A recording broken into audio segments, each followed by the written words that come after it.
Hey, welcome to Guitar Knobs, the guitars, gear, noise, and nonsense podcast, hosted today by these knobs. Tony Dudzik, a.k.a. Pick Guardian. Jared Brandon Pick. Are you sure about that?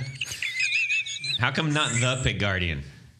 I don't know. Hey, this is Todd Novak. Glad you are with us, listening wherever you are in full stereo enjoyment. Unless you happen to be, I don't know, you only have one ear or something, which is sad. Not that there's anything wrong with that. No, nothing wrong with that. That's right, Jerry. So anyways, more importantly, on the line is Florian Schneider of Millimetric Instrument. Yes, Millimetric Instrument. So Florian's joined us several times because he's a good guy and he's fun to talk to and he makes cool stuff. Oh, thank you. Yes. Very cool. We have all had very busy guitar weeks and all sorts of things. And before we get into all that, we just want to share a little bit of something. Hit it, Tony. Hey! Well, jeez. Hey, if you dig what we're doing here on the Guitar Knobs, you can show your support by becoming a patron on Patreon, of course. That's right. That's patreon.com. For less than the cost of a handful of guitar picks or even one of those big old shredder picks made of lucite that's about 1/8 of an inch thick. No, you're talking like, they're like almost an inch thick now. They're crazy. Almost an inch thick, yeah, if you can believe it.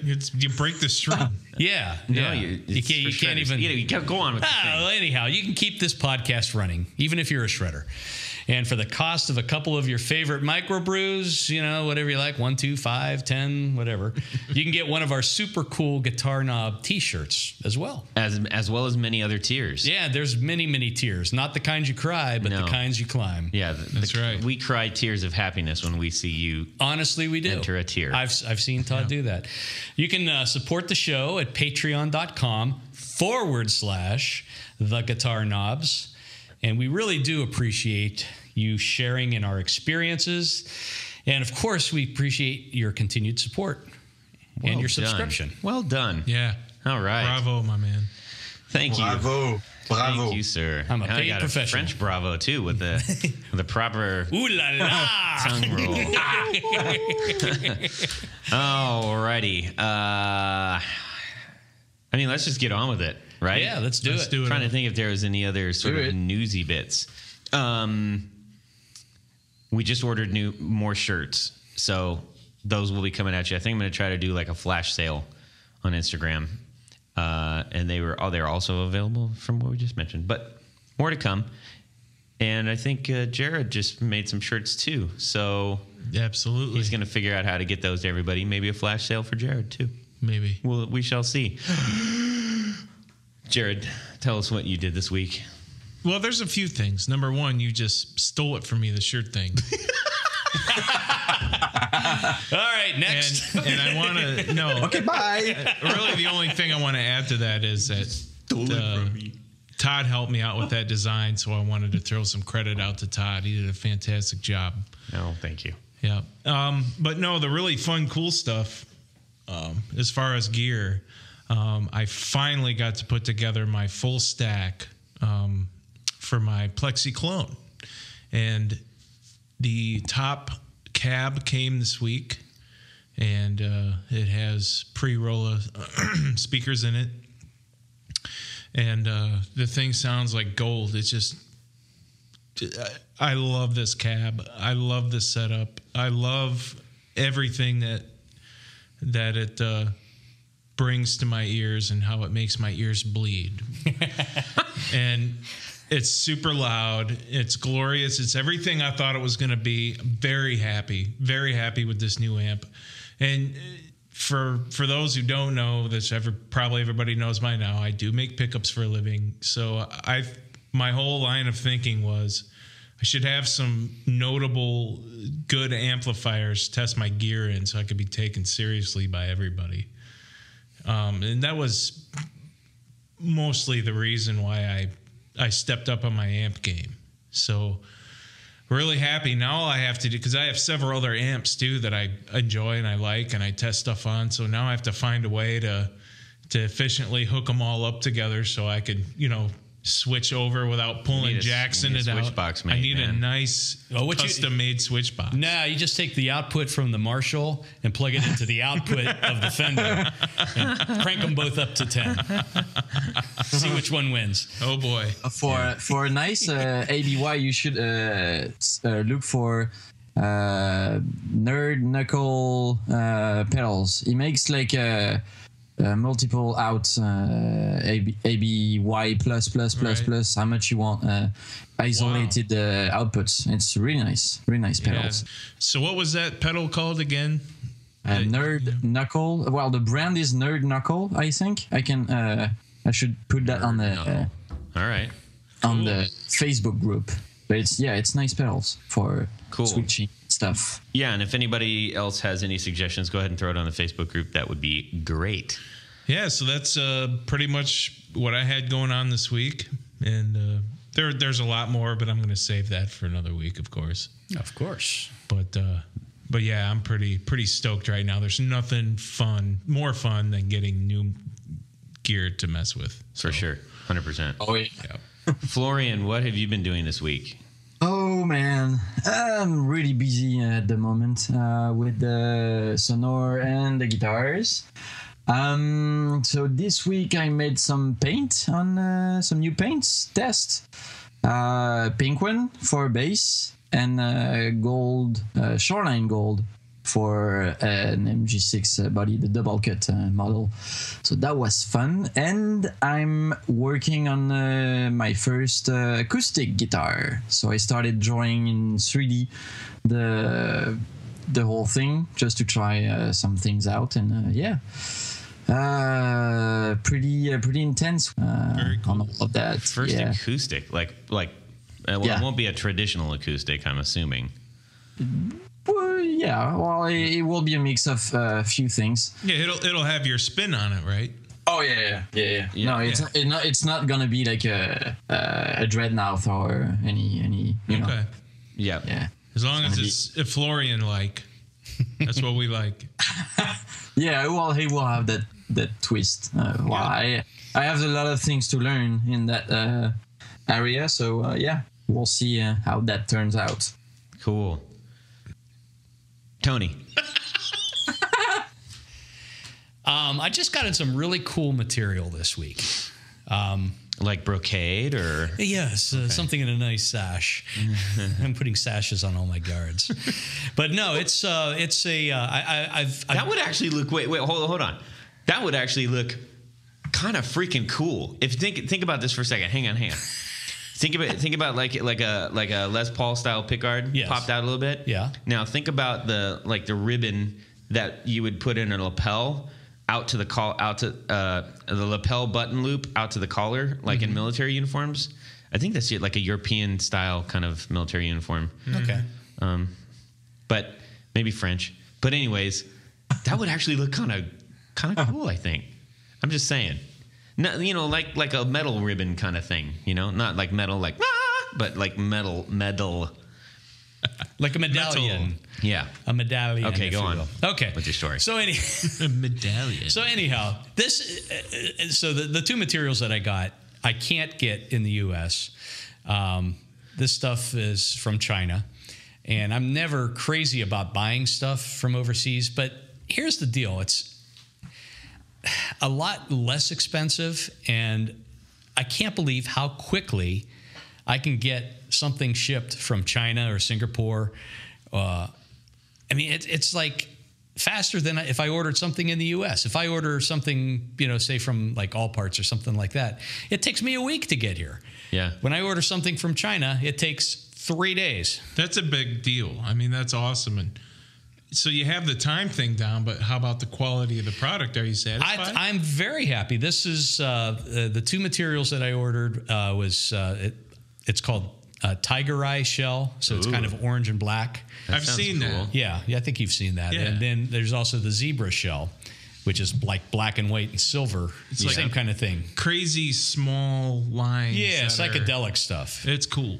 But I just ordered a boatload of it in from, well, not literally a boatload, but a bunch in. And I was just shocked at one, how little it cost, and two, how fast it got to me. So it's like, what else to do? So what would that go on? What would you put that on? I mean, I've used them on everything from, I'm trying to think, somebody did a Strat. I've done a couple teleguards in those materials. People are just looking for something a little bit different, I guess. Are you going to see what else they carry? Yeah, I think I will. I mean, if it's sad, but because I do like to support American companies, and for a lot of the specialty stuff like the perloids and tortoise and things like that, any celluloid materials. They just don't make it anymore, right? They do. Oh. But there's a company that's extremely difficult to deal with up in New England. Yeah. And I've been trying to buy direct from them for as long as I've been in business. Yeah. And I can't even get a return phone call. Well, hey, if you're listening, said company in New England. Begins with a D. They're too busy. Ends in a Mar. Chowder. Okay. I mean, I even run into the guy at NAMM shows. Yeah. And I said, I'm ready to buy. And, their first reaction is, well, you've got to buy $3,000 to $5,000 worth. And I said, I will buy $3,000 to $5,000 worth right now. And it's and they just, I don't know what it is. Interesting. Somebody give them a poke, will you? Out there. Weird. So I guess that's my point. Maybe they just don't like money. Yeah, It's quite possible. Yeah, who does? I mean, I hate this stuff. don't need money. Yeah. It's green and, Smells kind of funny. Everybody touches it. So that was that's the big. I mean, there's other things that happened this week, of course, but that's one of the things that just struck me as interesting and odd. Are there materials that you are still seeking that you haven't run across, or something that you're like?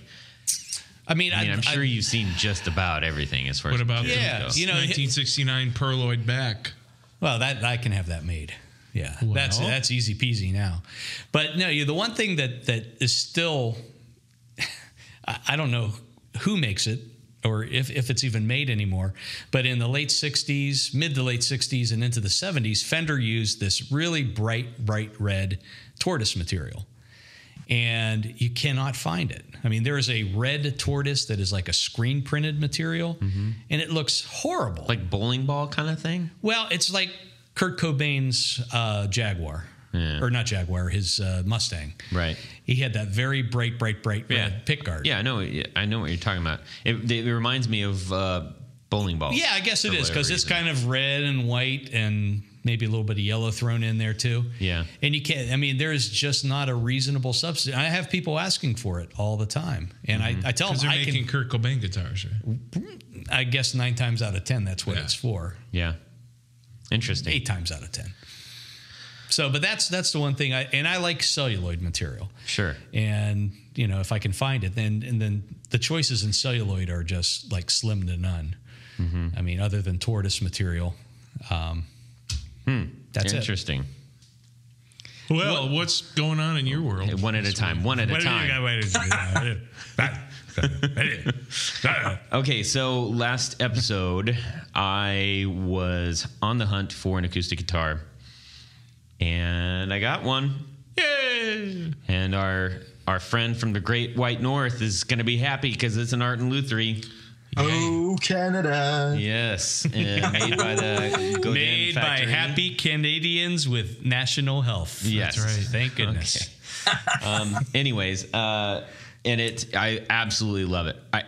I am over the moon with it. It sounds fantastic. Yep. It is. I'm very happy with the build.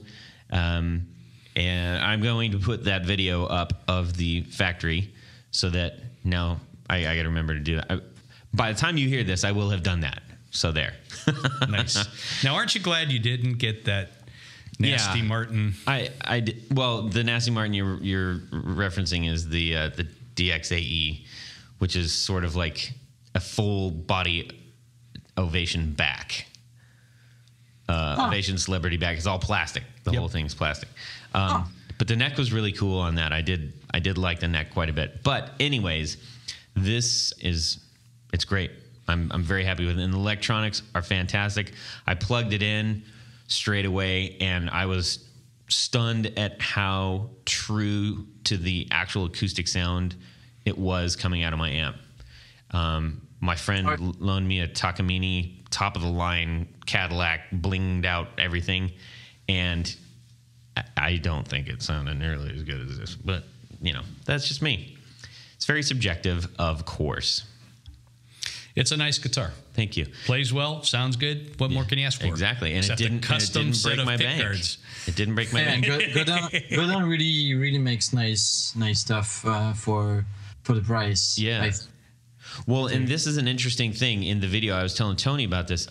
They do a pressure test. Monsieur Godin, he's doing the pressure test for the spruce top and marks it as, I think it was like 639 or something like that. And he's got all excited. He says, "Wow, this is 639 or whatever pounds of pressure. This is fantastic." And he says, "We never go below X number, or it just goes straight in the trash." So what I want to do is stick a little mirror or something inside the sound hole and see if I can see where that's marked, because they say they mark every single one of the tops. So I just kind of want to see what my number is. Could you get something like they had in Honey, I Shrunk the Kids and shrink yourself down small enough so you could climb inside? Maybe. I should ask my friend who was in Honey, I Shrunk the Kids. Oh! Yeah, he's the little blonde kid. No For real. kidding. Yeah. Brush with greatness. Yeah. Anyways, so I was super thrilled about that, and I got it kind of like quote unquote B stock because there was a little scratch on the front. So I saved like $75. Not pissed. Got a used case for like $39. Cleaned it all up. It's fantastic. Get the smoke smell out. No smoke smell. Put the obligatory black and white checkerboard tape on it. Yes, because that's what I do with my gear. And Tony is going to do a custom double. What would you call that? Is that I keep calling it a bat wing, but it's a double pick guard, basically. Okay, double pick guard, mirrored guard, upper and lower mirrored guard, reminiscent of Johnny Cash's early guitar with his name in the fretboard. That's on. I think that's the one that's on display at the Hall of Fame. Are you going to get Novak put in the fretboard? That would be sweet. No. So anyways, yeah. So there's that. So that's it. So that was a quick week for everybody. There's so much other stuff, and I want to keep talking about all the stuff we're doing, but we got to save things for the next episode, I suppose. Okay. So we're going to get through our main topic, and then we have towards the end our Would You Rather. And if you haven't been on the Facebook group lately, you need to, because we have been we're retroactively putting our Would You Rather polls on the Facebook group. Would you rather? But we're not doing that right now. So put that back in the hat, mister. Save it. Save it. Okay. Our main topic is grab bag this week. Yay! And by grab bag, Tony's actually grabbing a bag. That's right. It's a Marshall bag. It is a Marshall bag. And so it's cool. This topic is essentially, we're just bringing 4 quick things that we wanted to kind of throw past each other. So we're going to have 4 quick topics and see what happens. All right? Let's do it. Is that okay with everybody? Total random shout out, by the way. Freaking Mark Maron. Damn, I love that show. Yeah. WTF. Gosh dang it. I love that show. Yeah. And he's a great guitar player, too. I love listening to his guitar. I love his Gallagher episode. I did send him a shirt and a note just for, hey, thanks for a great show. Anyway, I don't know why I said that. If you guys haven't listened to it, give it a listen. I guess I'm going to have to listen to it. Get the premium content so you can listen to all of them. He goes back years. Yes, like 7 years. He's been doing it a long time. A long time. But the cool thing is he talks to mostly like creative people, artists, not painters, in the arts of different, comedians, actors, writers, musicians. It's great. Fantastic. WTF? Yep. And I didn't get a penny for that. So What does WTF stand for, Todd? Working from home. No, That's right. that's some, I don't know, it's WFH. Anyways. Okay, so here we go. Grab bag. Jared, Yeah, okay, man. you're first, buddy. All right, so my idea, my grab bag topic stems from me looking on social media in certain groups, and guys bring this up all the time. So I thought it's a great topic. There's a lot of black and white opinions about it. You either love it or you hate it.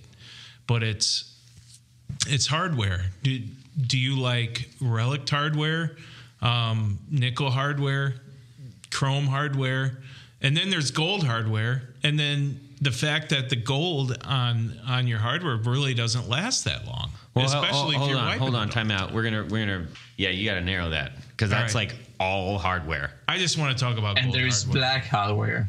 Yeah, that's true. Let's let him For the talk new about I'm metal going to go guys. for the gold then. gold hardware.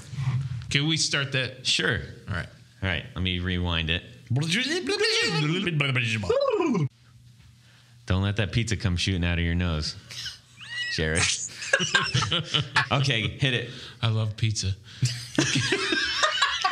Okay. Okay, man, my grab bag item is going to be gold hardware. All And right. this whole idea stems from social media. A lot of guys are asking others on the medias, like, hey, how can I preserve my gold hardware? And my answer is just try not to touch it. Don't play your guitar. Yeah, you can't. What do you mean? Don't try not to touch it. You just try not to do, because if you touch it, you'll put a smudge on it. If you put a smudge on it, you'll wipe the smudge off. Why? If you wipe the smudge off, you'll just wear down on the gold plating, and before you know it, your gold plating's gone. It's not actually gold plating. Well, it it's is real gold It's plating? real gold plating. Get Yeah. out of here. for Yes. realsies. Even on the machine heads. Yes. Yeah. Get brass hardware. Oh, there you go. I like that. But brass tarnishes too. However, you can bring that back to shine, Yeah. and it'll always stay brass. But the gold, that goes away, and it drives some guys nuts. Me, I love how the gold plating wears off. And I love the I do green. too. I love the gold. I love the oxidation, the green, crumbly, crumbly looking gold look. And, I don't know why. I just love an old aged look. Yeah. And I like it done naturally. Yeah. Building pickups, people say, hey, can you do aged gold? You mean with And I- oxyurin? And I'll say, man, I just, it's a pain to age gold. It's a pain to do that. You just buy the new gold and it'll wear out. Just don't wipe it off. Yeah, well, but It'll in oxidize. theory, if you did want to speed that up, right?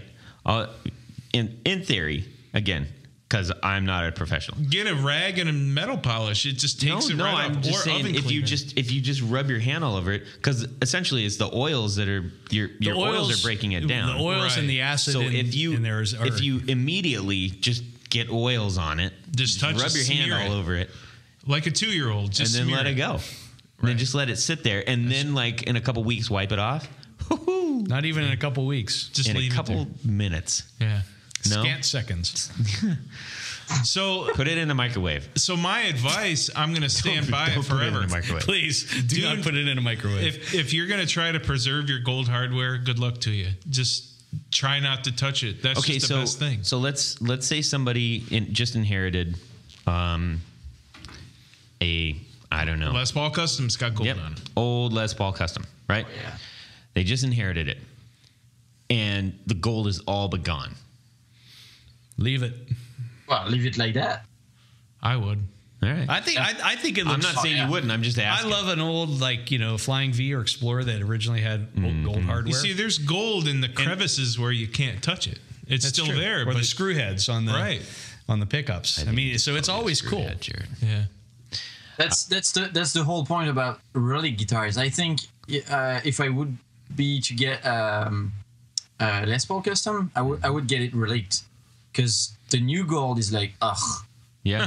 that's true. way too much. That's way too much. Yeah, the in old my gold trunk, is in my is trunk better. right now, is a Les Paul Custom. Now it's Go ahead, snobs. It's an Epiphone, but the thing looks money because it's actual. It does look good. Played, aged gold hardware. It looks awesome. Nice. It does And look I'm good. selling it tonight. So, It looks good. Oh yeah.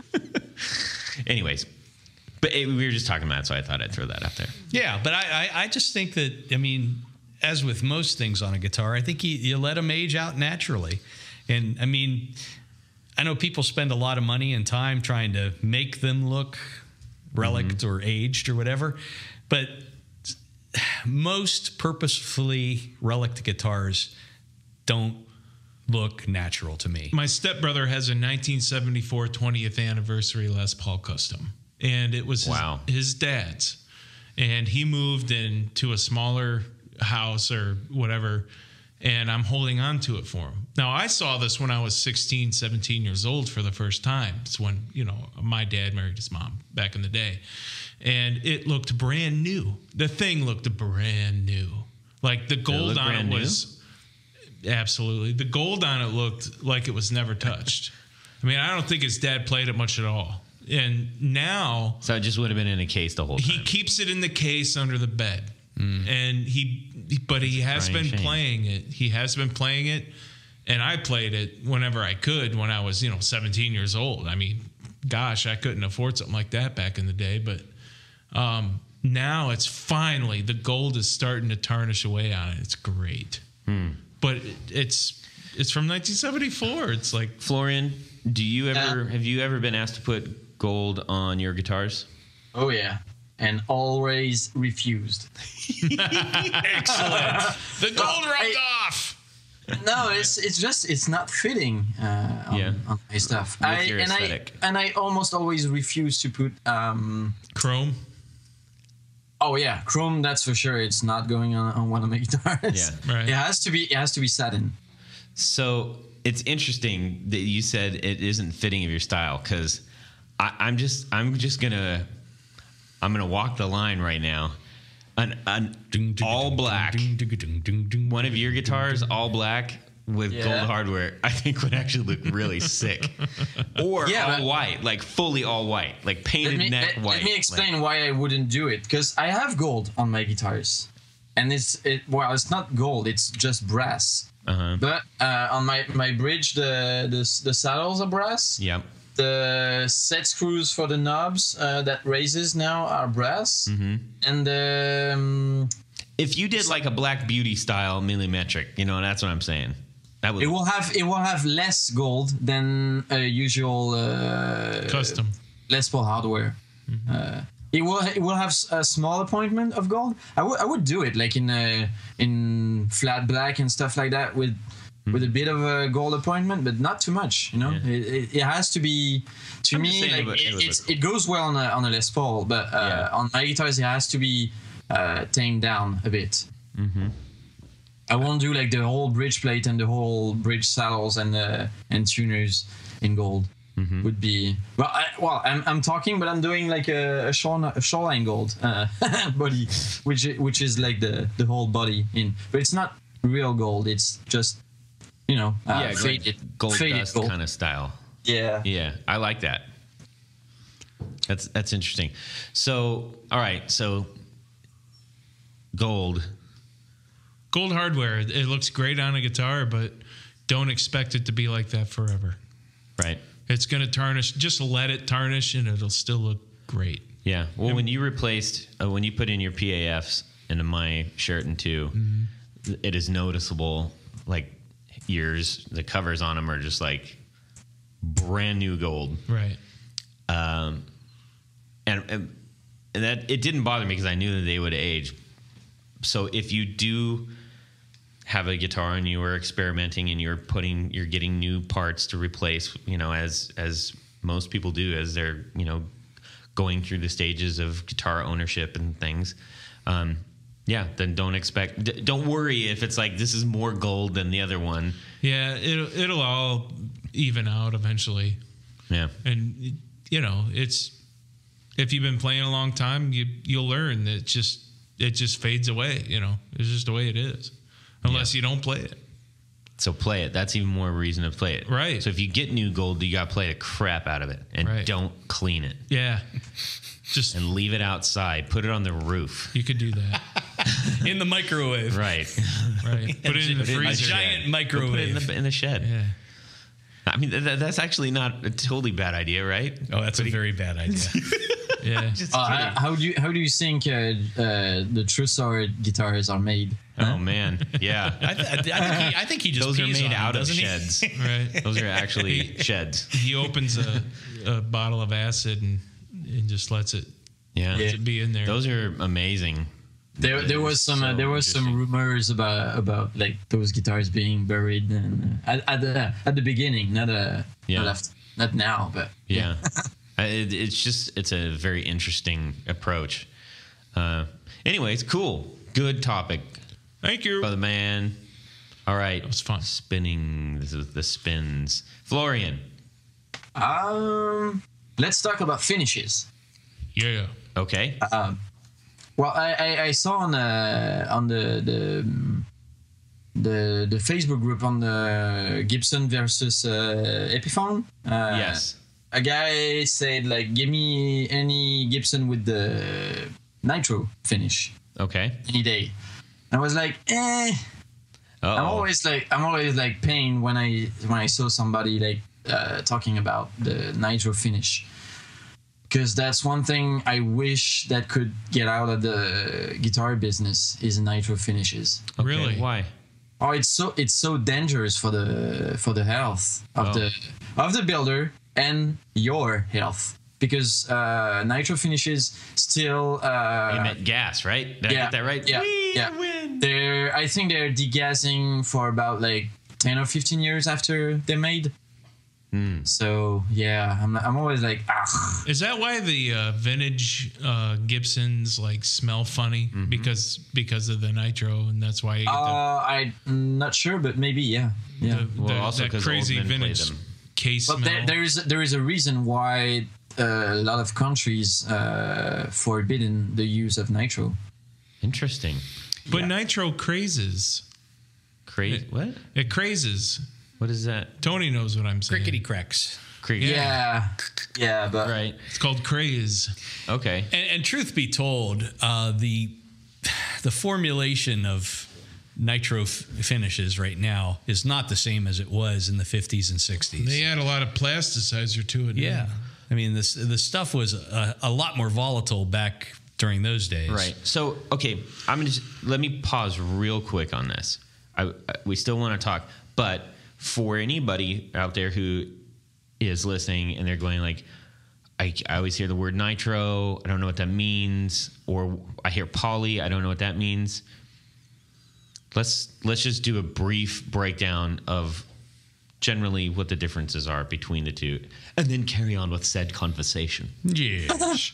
Well, Florian, do you want to take that, or I can take it? Take it. You might have better understanding. Okay. So what is commonly referred to as nitro is actually celluloid nitrate. Okay. That's the main ingredient, and typically it's in the clear layer. There's Fender custom colors and things like that were always done with essentially automotive paint, and of course back then it was a lacquer based. Today's lacquers are mostly acrylic lacquers, so it's a different formulation, although the colors might be the same. And then the top coats is what and nitro would be basically the clear coat on the top. What's nice about a nitro finish, I think, is that it can be shot really thin, and that lends itself to, I guess, more openness of the wood. A poly finish is polyurethane, and I think where poly gets a bad rap is in its earliest forms. They used to, it was literally plastic coating a guitar. Yeah. And so when in its earlier form, so like years, what are we talking? Well, I'm talking about when poly became more popular in the early 70s into the 80s, even into the 90s. Some of it you could peel it off of the fenders. Yeah, the like early 80s Fender or the PRS. Or exactly. They're boat anchors too, man. They're heavy. But they've gotten, I mean, many builders have gotten really good at shooting light poly finishes. And in some cases, it's, I mean, the one nice thing about poly is you can polish it so it looks like a mirror. I mean, it's like crystal clear, like glass. With the nitro finish, you still, the finish sinks. It's not a perfect finish. So, I mean, I know a lot of guys that prefer poly because they can get that nice look, because they care a lot about appearance. Yeah. So like, especially if you're doing like a black guitar, I would imagine. Yeah, I mean, you're be deeper. Yeah, you'll definitely be able to make it look more like a glass finish with poly versus nitro. Right. But you sacrifice potential. So for argument's sake, a guitar made now will in 30 years will never look like a 30-year-old guitar does now. Might not. Yeah. Right? Because I think you're not that's going to get the checking. You're not going to have the yellowing. Maybe yes, you maybe can no. make it check. You can make it check with the Temperature. Yeah. Yeah. Well, like But that's not like real. That's not checking in pressure areas or joint. That's just like all over checking, right? Right. Because I've seen. I think the Jaguar that you have, the orange Jaguar, is a mega checked. That's a nitro finish. That is? Yeah. Okay. Yeah. No, Well, some builders also fake the checking with the razor blade. with the blades and stuff like that. Yeah, there's some. Correct me if I'm wrong, Tony, because I think I want to say in the 70s when Fender did start using poly, they didn't use poly on the face on the headstock. Yeah, because the poly ate through the decal. Right. So you can look at that old guitar that's poly, except for the face of the where the decal is, and you'll see that is checked, but the rest of the guitar is not checking because it's plasticized poly. Okay. But let's just say that, to be clear, both nitro and poly are plastic finishes on wood. Okay. It's just the degree, and a lot of people, the nitros claim, or why people like it a lot is because the finish can breathe maybe a little bit more. Right. Now, are we saying the finish breathes? Yeah. Or the wood. 'Cause we're not saying the wood breathes. I mean, realistically, if it's got paint on it by breathing, and meaning moisture going in and out of the wood. Okay. It is letting out gas, so I guess it's farting, really. Yeah, kind of like Jared. Okay. Nitro farts like no other finish. That's me. Trademark. Well, I think you can obtain the same, almost as even maybe thinner finishes with more natural ways. But the problem is that those natural ways are more unstable and not suit to production and stuff like that. So I believe when we had Frank Daimel on, he was talking about he's trying out different finishes. He's trying out all kinds of really unique things and different things based on environmental issues so curious. Frank, if you're listening, weigh in on this, buddy. Go to the group and tell us what you're using and why. That'd be great. Well, and then there's people. I mean, there's some companies are even using a water-based lacquer, which to me just defies all explanation. I mean, that my head isn't wired that way to accept that a water-based lacquer will ever act the same way that a true nitro or even a poly finish at that point. Weird. Strange. no, it's I think it's better to preserve the health of the workers than the needs of the guitar players. Well, I disagree. Let them eat cake. Right. Well, Yeah, it's an interesting topic, Well, I think it's just going to get worse and worse. I mean, much like now we're dealing with some of the regulations on rosewood and sending guitars in and out of the country. I think the same thing is going to come down to it. Now it's tried to do that and got. That's right. That could be that could be a good thing, gentlemen. I mean, for one, we'll be safer, but for two, the old guitars that we own now will only go up in value because yeah. you can't make them like that anymore. Yeah. Interesting. So, Well, good one, Florian. Yeah. Look at you bringing the big ideas. Oh, man. thank you. Okay. Antoine? Well, I think speaking of Frank Daimel, this is kind of in reaction to I think was it in the Washington Post? It was an article about the state of the guitar industry. Oh, yeah. And much of what I read in the article I think was relatively accurate, but some of the things that I maybe took issue with were, let me just start by saying I think large manufacturers are in a really bad spot right now. Oh yeah. And I think part of it is I think they've lost touch with what made them great in the 50s and 60s, and even in, we'll skip over the 70s into the 90s.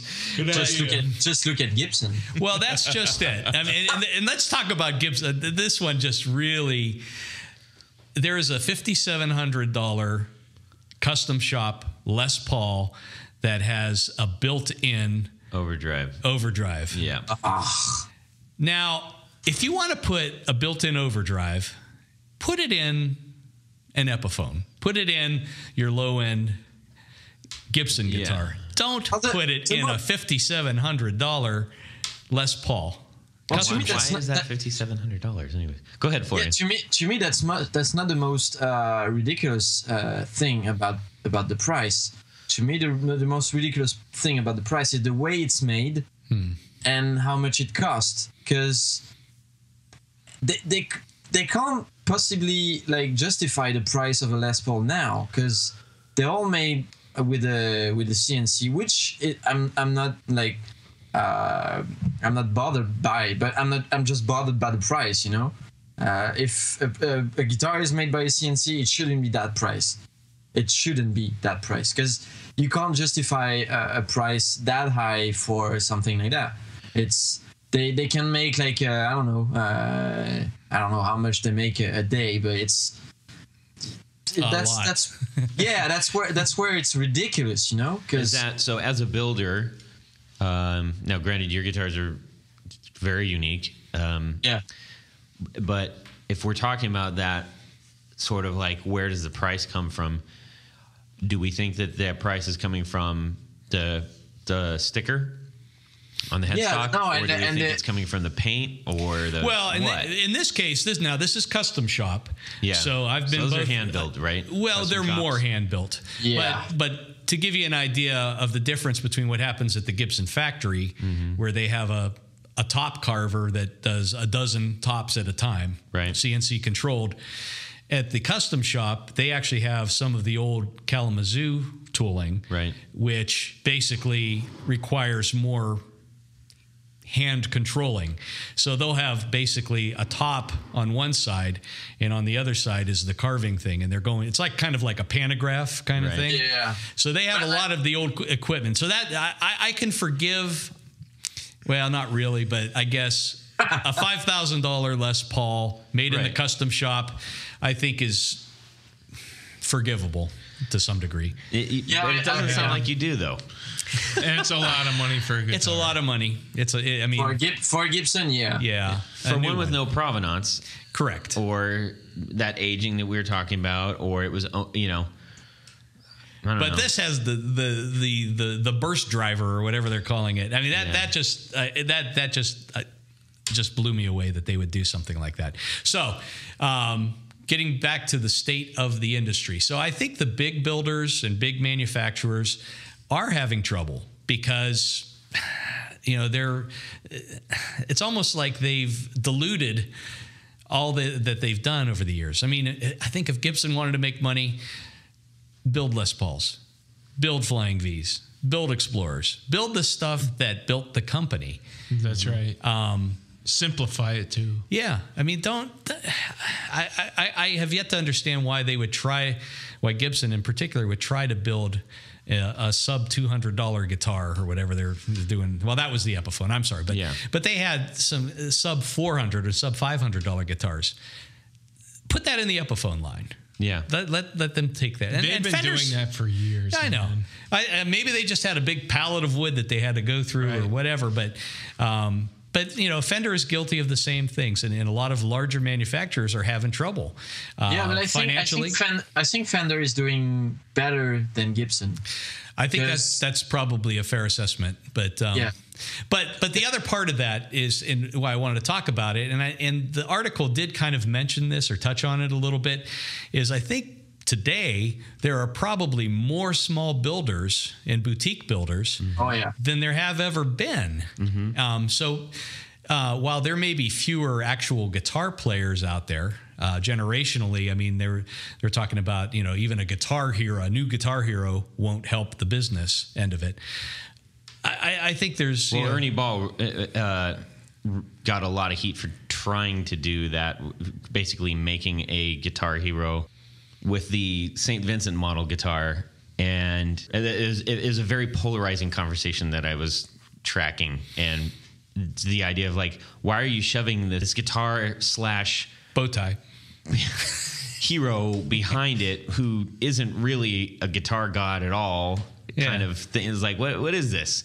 No, we choose who that is. You don't choose who that is for us. Right. And that was kind of the interesting conversation. Gibson charges buku dollar for their artist series. Whether she's good or not, or you like the guitar or not, is not the question. Because, I mean, I think it was a good looking guitar, but it seemed really hyped. Yeah. But other than that, I have no opinion on it. Yeah. Right. But I think one point with that is linked to that article is you could link the thing where people say that millennials kill all brands and stuff like that. I think it's just because the younger buyers are not interested anymore in those kind of BS products, and they want to move on, and they want to have fresher, more close to them products. Yeah. So, and I think that's the same with Sitar, Genter, and all the other stuff, all the other stores. It's all the same. They're tired about how they do business. They don't want to be just like cows that are being milked. Right. And good analogy. Yeah, I think that's pretty true. And but it's what's really interesting is all of the smaller builders, people like yourself, and that are doing really cool custom work, things that are outside. Thinking outside of the box, I guess. Yeah. Rather than, I mean, just look at the last model that Gibson just put out. It was really not interesting. I mean, I would like to talk to a designer of Gibson and ask, why did you do that? Yeah. And I'm pretty sure that the answer would be, well, our investors told us to do that. Yeah. Yeah. Well, and that's the problem usually, because with a big company that is not trying to find ways to make money now, the problem is usually with their investors, because the investors have bad ideas and they think they can make a buck, like they think they could, but it's not true. And putting out a guitar like they did, like the last one, is like, I mean, it looks like a cross between a Les Paul and a PRS, and it's really boring. I mean, when I saw it, I was like, okay, just go back to the Les Paul, and that's okay, So the interesting thing, you're talking about millennials not wanting I'm in the marketing industry. It's like, I absolutely hate saying that word more than any other word in the English language. Millennial. I hate, stop. how about Mjolnir? Mjolnir. I like it. I like saying Mjolnir. There it is. So I think one of the things that drives decisions now is we want authenticity. Yeah. Not only do we want authenticity, we want a thumbprint. Yeah. We want a unique thumbprint. Most people, I'm not going to say that's any one age group, because that's why you want to buy, certain people like Jared want to buy a really old, guitar that has a certain something that's beat. But used. the minute one thing that we're this brand that we're talking about has released an inordinate amount of models of the exact same guitar, therefore almost completely negating the signature aspect of that guitar, because now it's so diluted with, well, which one is it? Well, which you can look it up on the internet. You can't even tell what model your guitar is sometimes. Well, yeah. I mean, you look at like the blue books and things like that. I mean, what started with like a 2-page tele section or strat section is now 10 pages long because there's all these different models.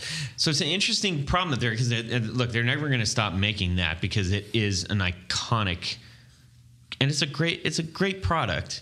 It's just, it's skewed right now because, there's questionable decisions, mostly being questioned by consumers, nobody else really.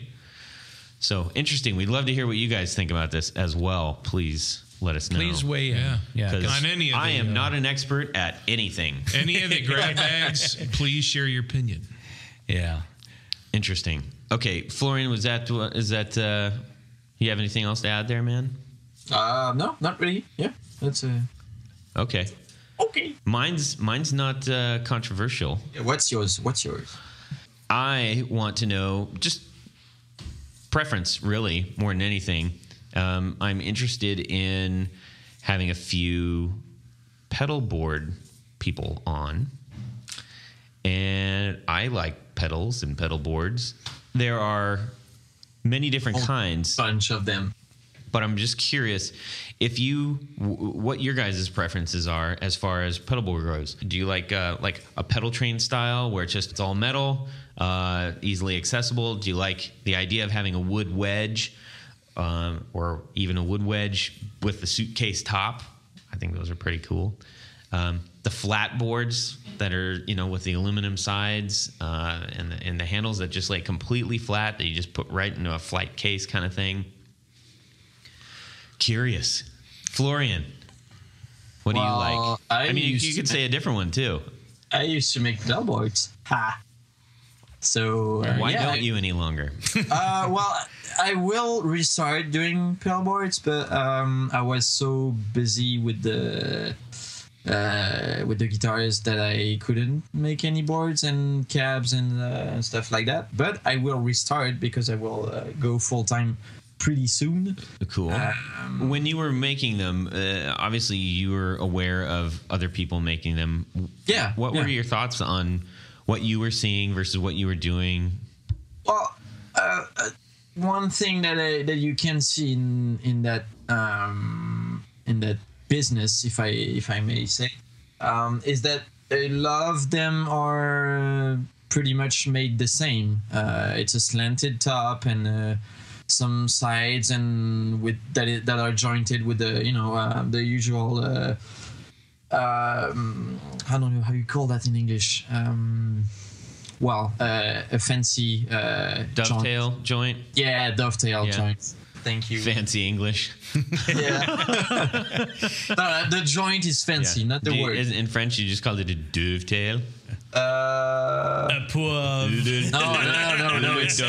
It's way more fancy than it's queue d'arronde. Oh man! Ooh, that sounds even better. I want one of them. Are you gonna take me to dinner too?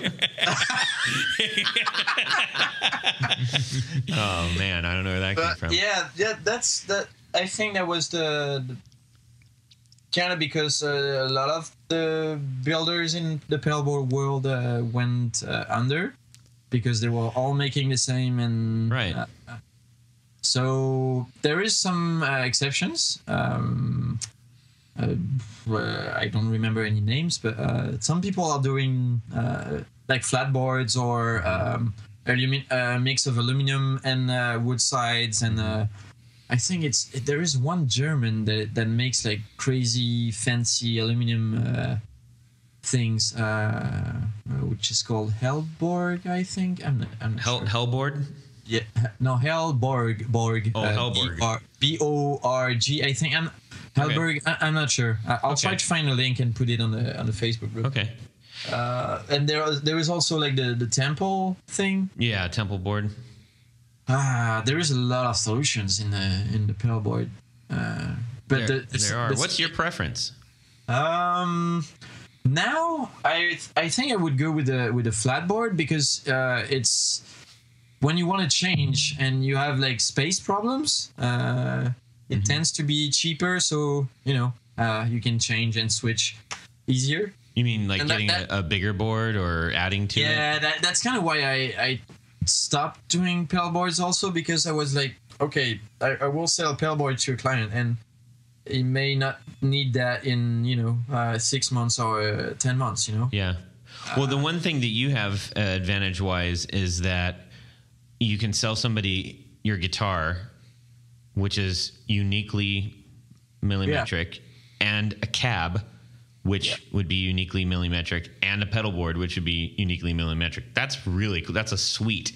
SUITE suite and SWEET suite. It's a sweet. Yes. Sweet. But one thing that I was worried about too is you have to have a pretty huge case to put your wooden pedal boards in if you're touring and stuff like that. Well, that's where those suitcase top extensions come into play, which I think are really cool. Yeah, if you're flying, yeah, not so much if you're flying, but yeah, you need the whole flight case if you fly. or that as a carry-on. I mean, I guess that's maybe you're gonna get trouble with the customs. Maybe. I mean, if have you ever seen the guy from the modular synthesizers trying to cross the borders with? No. Oh, that there is some forums or pictures of that, and it's so funny. Like all the customs agents are like, "What the s'il vous plaît is that?" So, Jared, what do you like? Well, I like what I have now. And a sea of wire. Shocker. Yeah, you're right. It is kind of a gaggle at home, but I'm improving on that. Yeah. I am improving on what I have this small Korg. No, what is it? It's like a old 80s relic. It's a molded plasticky plastic thing with all the connections already in it. Yeah. Is it Korg or is it Boss? I think that was the first. Yeah, it's an old Boss one, but I think that was the first thing when I walked in. I was like, "Oh man, you got to do something with that."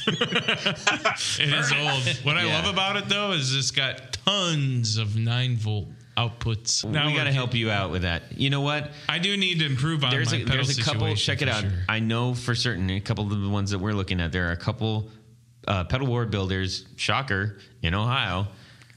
Hit us up. Help Jared out. Help me out, man. I need a nice pedal board. Now, I don't like the raised. I mean, I'm 6'6".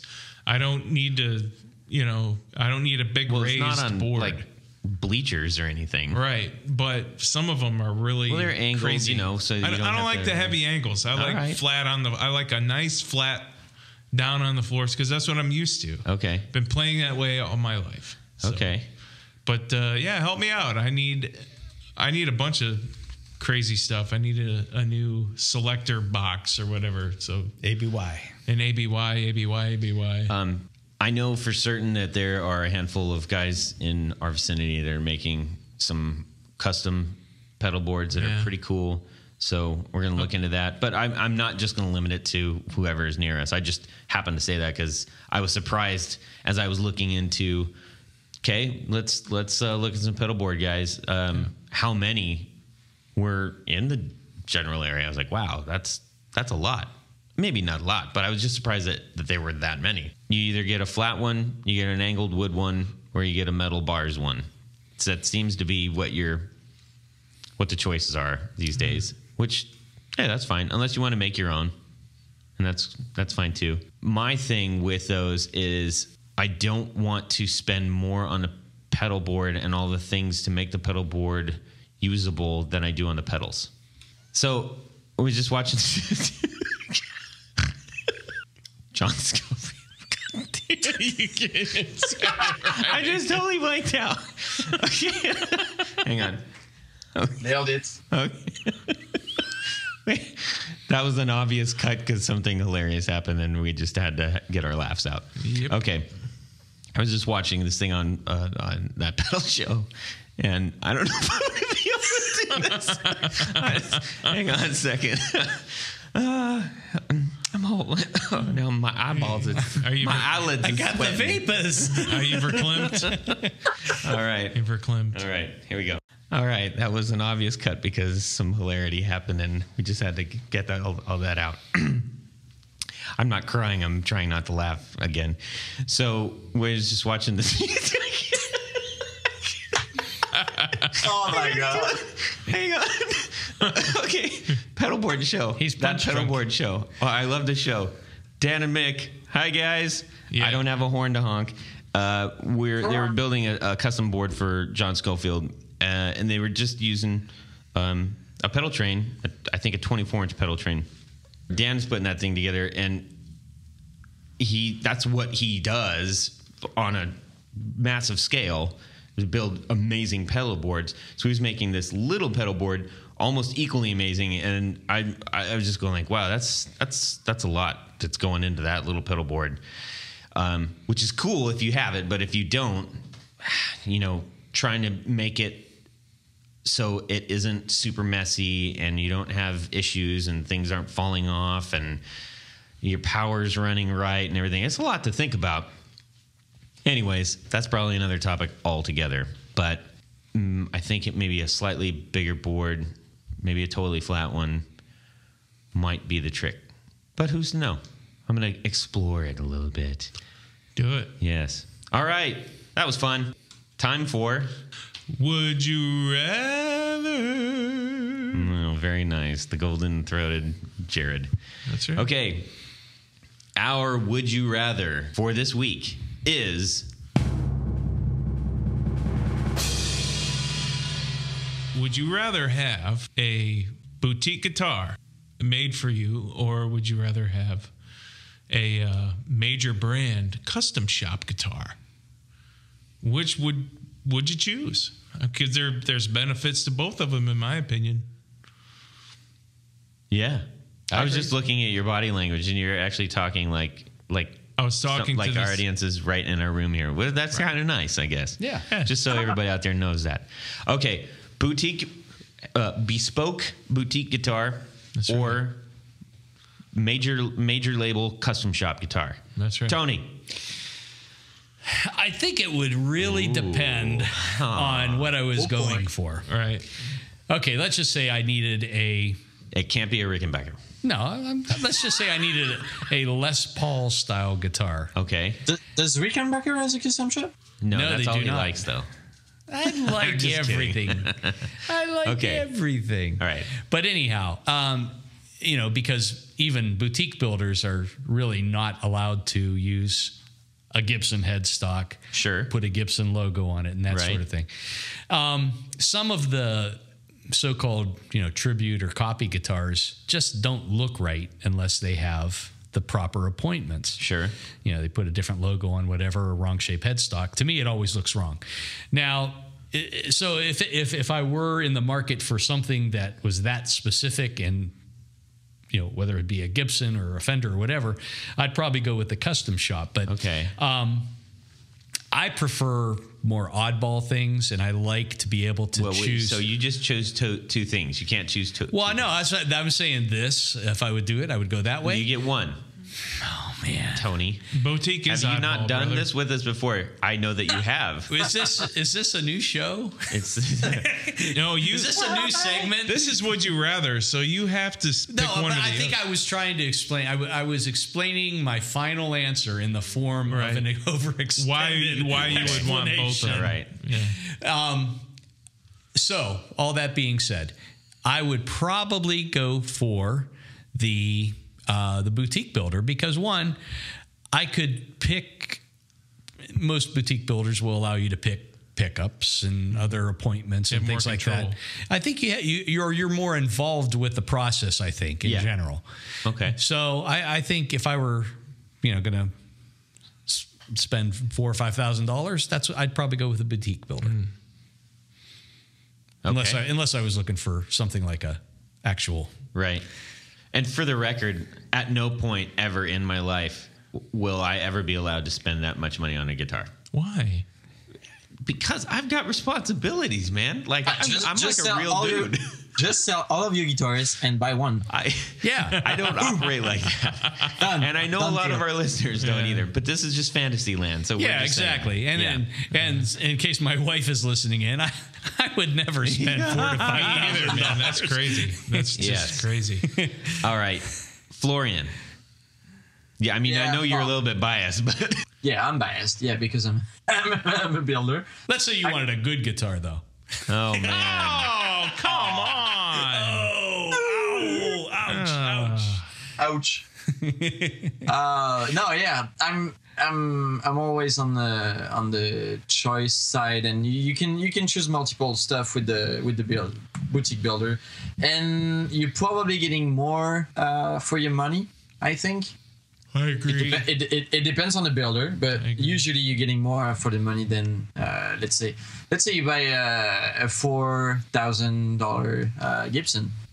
For that price, you can have like a whole lot of nicer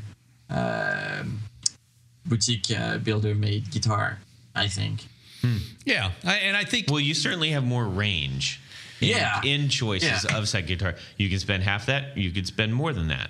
It depends. It depends if you want to be original and have something that catch the eye, or something that is a classic. Yeah. And even then, there is a lot of really good builders that makes not copies, but really a bit too much inspired.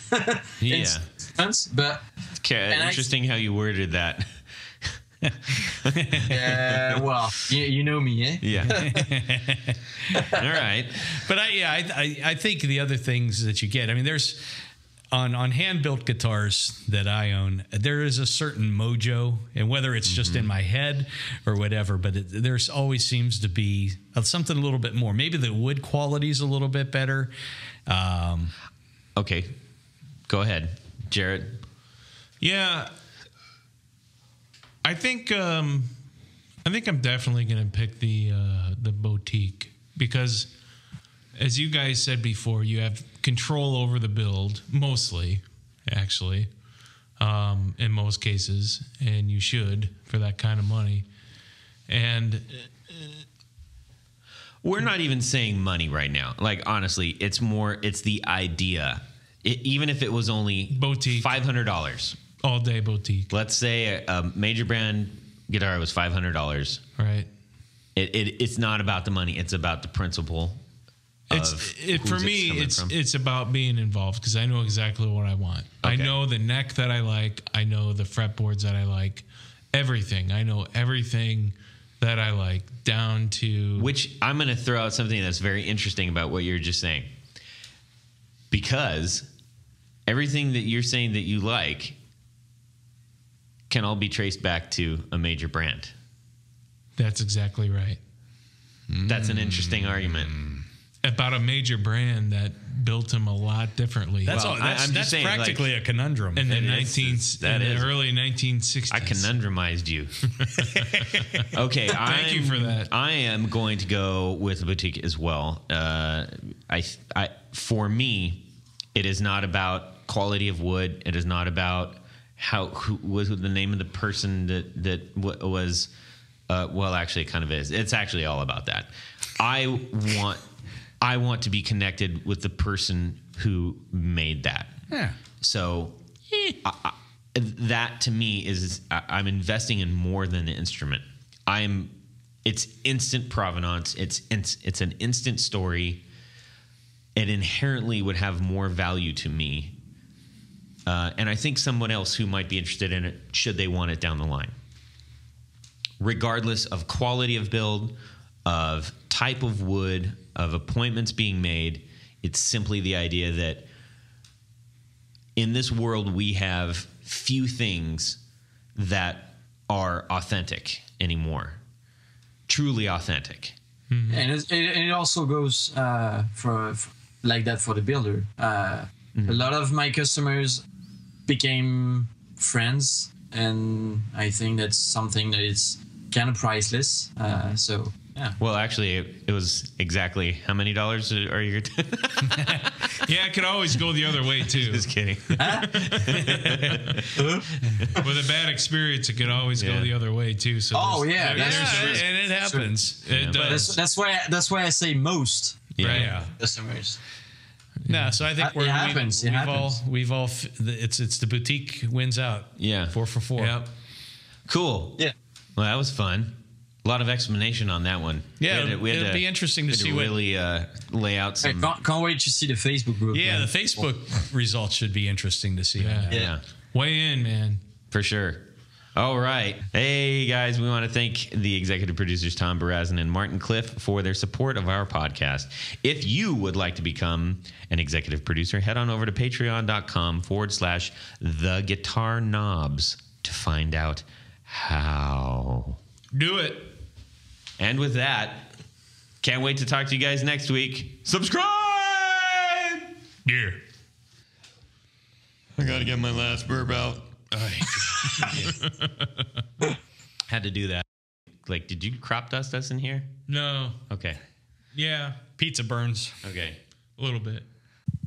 Well, that's it for these knobs. Please visit our Patreon page at patreon.com/theguitarknobs. Visit our website at theguitarknobs.com for all of our past episodes, 4 on the Floor blog, and other good stuff. You can connect with us on social too at our Facebook page and share your gear and stories on our Facebook group. Also, be sure to check out our Instagram at Guitar Knobs. Catch you next time.